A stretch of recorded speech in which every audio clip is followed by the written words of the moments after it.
paralanguage. This is one of the most interesting to me forms of nonverbal communication because it's one that we often overlook. So paralanguage, it has the word language in it because it's all about the spoken word, but it's everything about what you're saying except the words. So it's everything about the way that you're saying the words. Paralanguage is voice, intonation, and pitch. So words are just empty shells, and it's the way that you say it that fills it with meaning.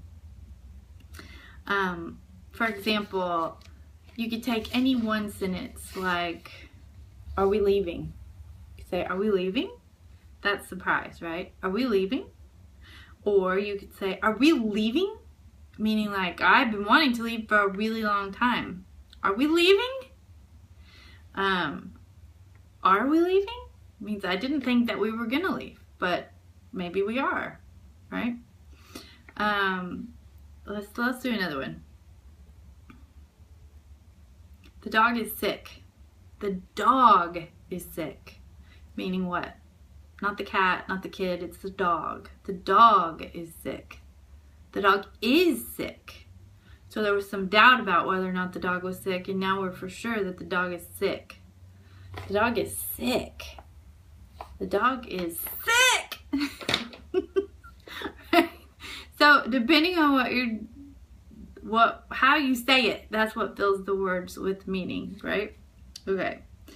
What else do I want to tell you about paralanguage? Oh, another thing to consider is vocal quality and accents. So let's start with accents, since we all have one in this class, most of us. I have one.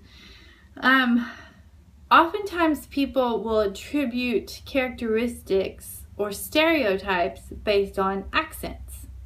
So what's the stereotype associated with a Southern or Texan sounding accent? Oftentimes people think that because you talk slow, that you think slow. So if you have an accent that's a Southern or Texas one, sometimes that can be a stereotype. There's accents all over the country and there's stereotypes to match. I just am aware of that one because when I lived in California, I ran into that sometimes. Okay, let's see. Vocal quality. Also accents, and I'll skip that.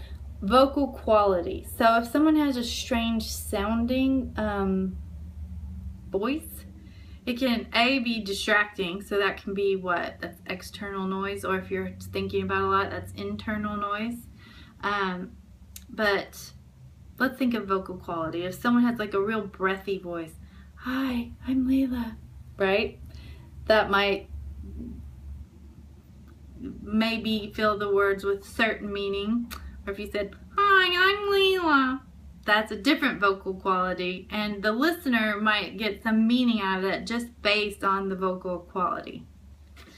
Okay, so paralanguage is everything about how you say the word. It's also the volume.